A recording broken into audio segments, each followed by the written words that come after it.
Hey everyone, my name is Jonathon Dornbush from IGN here. I am joined by Adam Volker from Flight School Studio, and we are playing Creature in the Well right now. We're outside the well, I would say, right? That's the best way to do it. Yeah, so we're outside of the giant weather machine that's embedded into the mountain.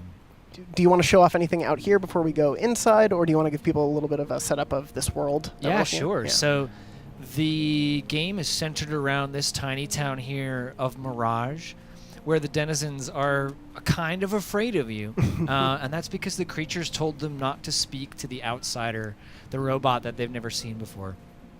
But there are secrets to find in town, and there's people to talk to. So the most important character in the entire game, to be honest, is Danielle.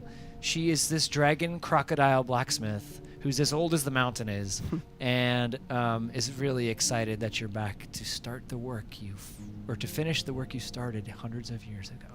And what exactly is that work? So, well, that's kind of the story of the game. I don't want to go too much into it. How does the game end? Yeah. That's my favorite question to ask. So what you're doing is you're slowly, room by room, powering an ancient weather facility that you might have started building. Like I said, you started building hundreds of years ago. And you're not sure what its purpose is, but you know that the creature definitely does not want you doing that. I absolutely love the art style of this game. Thank you. Can you talk a little bit about either what inspired it or what you guys want to have come across as you're going through this world? So the art style is inspired by one of my favorite comic book illustrators named Mike Mignola. He's the creator of Hellboy.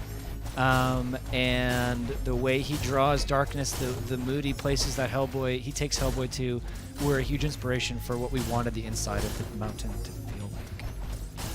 And so right now you're going into one of the sections. Correct.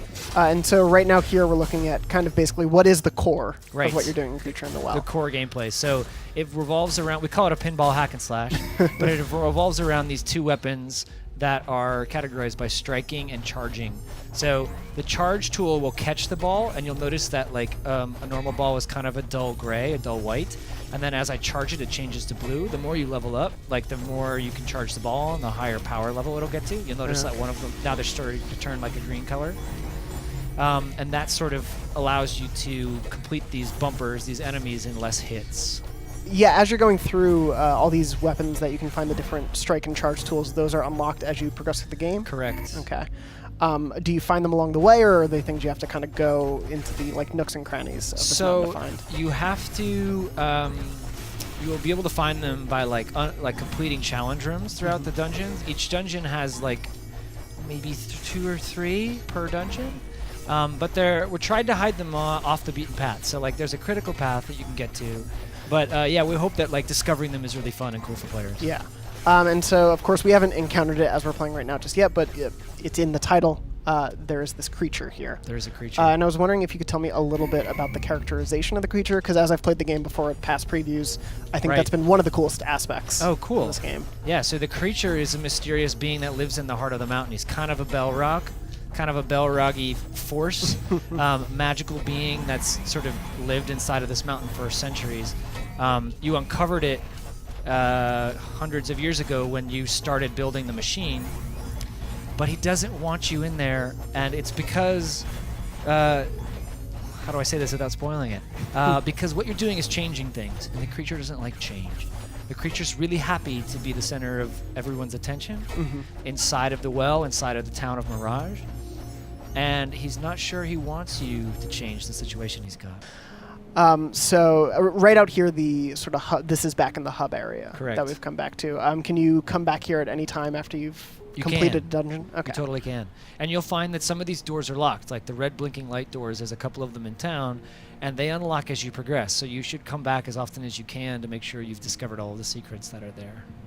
And a little bit earlier, you were mentioning, obviously, the way you've been describing this game, pinball hack and slash, as the makeup. How much was pinball an inspiration, and how much has that kind of just developed out of as you were making this mechanic? It's actually, the game started as a multiplayer sort of air hockey game. Oh, okay.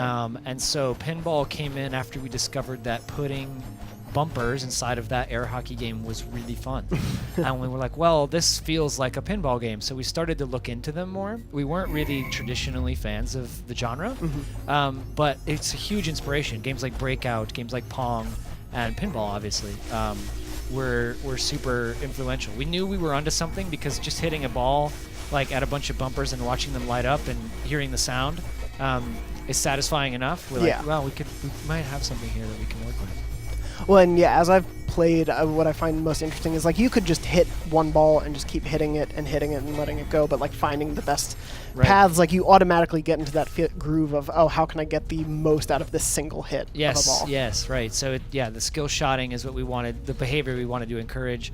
And that took us a long time to dial in. You know, a ball won't continue to bounce if you don't interact with it. That's how we kind of solved that problem in the beginning, where we were, just kind of hitting a ball and like letting the puzzle complete itself. Yeah. Balls will stop, but that took a long time to find. How what was the trickiest part of like nailing the great feel? Because like from what I've played, I feel like the response that you get as you're ping ponging these balls all around feels great. Like the response and feedback you get is immediate. Was there a lot of fine tuning you had to do for that? There is, and I think Bo still would say there are things he wants to keep tweaking. The reticle was a big one, like that arrow that appears when you're charging the ball. Yeah. How big that was, how it behaves. We debated a lot about sticking. Like do we keep the player? Do we lock the player when they're at the cardinal directions? Do we snap it for them? Whether we root the player or not was a big thing. Because right now, like you stay in place. If you hold the button down, you can actually tap it a bunch of times. But if you hold it down, you stay in place. Yeah. All of that stuff, like it should feel like features that you don't recognize but feel correct. Gotcha. And so we were talking a little bit about the weapons earlier and how you can unlock these throughout the game. How demonstrably do they change that main mechanic? Right, so hopefully a lot. Yeah. We like to think of them as Zelda weapons, meaning versus Dark Souls weapons, which to us means that they're functionally different but not statistically different. Gotcha. So like a game like Dragon Age or Dark Souls or whatever would give you like a 100 hit or 98 hit. Mm-hmm. We needed, because we had less, we thought it was more important to make them functionally different. So we've seen a little bit of that town, and we've met just one other character besides the creature so far. Right. How much of a supporting cast is there to this game? So there's just two. Okay. Roger and Danielle are the main people that you'll run into. Roger is the great-grandson of the architect of the machine. And he doesn't know a lot about it, but he's really, really excited about it. He's got a lot of books that he doesn't really know what they mean, but he's read them all over and over and over, made notes, copious notes on them. And he's really, really excited that you're back, that you're turning it on, and that he can actually go in the door that he's been like looking at for years. Yeah. And you the rest of the people in town are too afraid of you to come out of their houses. So you don't meet them. You don't get to meet them. That's a shame. We knew we wanted to be in the desert. We knew we wanted the story thematically to be about being insulated in your world and not seeing the bigger picture. And after that, it was kind of like building around what reinforced those ideas. Okay. We knew we wanted something to be really mysterious. We knew we wanted to sort of hint at players like how the world came together and the story was going to be delivered sort of like through lore and through the characters. Versus like the player doing actions that like really advanced a plot. Gotcha. But everything's kind of built around those concepts. And the dungeons themselves, can you tackle them in any order? Is there somewhat of a set order? Right. So you will. It's sort of like a tree. Okay. Where there's one trunk, and then there's a bigger branch, and then a bunch of littler branches.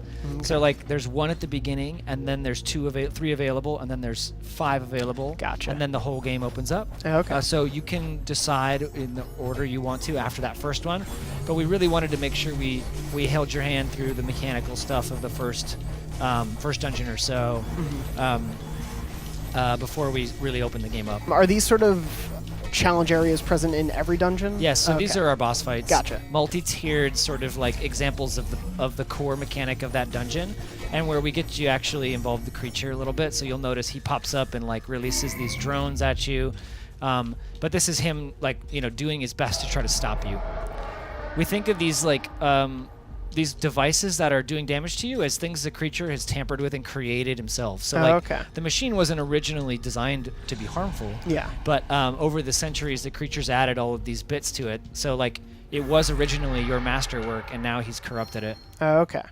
And I assume with each of these, are these like challenge room boss battles at the end, are they based on any of the new weapons that you get in that dungeon? Like, would those help you a bit Definitely. more for sure? Definitely. I'm so glad you said it. That's the answer to the question. I shouldn't have said so many words in my question. But so obviously clear bit of Zelda influence there, Yes, for sure. of course. Yeah. Was there anything else that really influenced, like gameplay style wise? I think that Bo would say the core mechanic was influenced a lot by Rocket League, and for him it was about he thought it was so novel that a game about controlling a ball gave you a weird, like a car to do it, and so he's like, I wanna make something about controlling an object, and I want to do that in a non-traditional way. So swords and dungeons were like a format people understood and knew already, and the ball was something we added to it. I guess that's kind of an answer to your earlier question too about pinball. And do each of these, based on what dungeon you go to, obviously as you were saying, it's sort of like a tree, it branches continually upward and gets bigger. Do they scale with you, or is there going to be like one dungeon is always the hardest? They do scale, yeah. Well, I mean, I have an opinion about that. I do think there is a dungeon that is the hardest, but they do scale with you. Okay, gotcha. It would be unwise to go into a later game dungeon without leveling up your core. Okay. But it's still possible to do. Okay. Have you tried to run at like the lowest core level? I just get too frustrated. Fair enough. So at the end of every dungeon, you'll enter like this control room, which represents sort of like the organized. How do I say it besides saying control room again? It's the control room of that part of the machine. And you'll find notes from Philip Frog, who was the project lead of the creation of this machine, and it's the largest part of where you put together like what the purpose of everything is and where it came from. But Creature in the Well is coming to PC, Xbox One, and Nintendo Switch. Correct. And it's coming out on September 6th. Awesome. Very excited to play the full game. Excited for people to see more of it.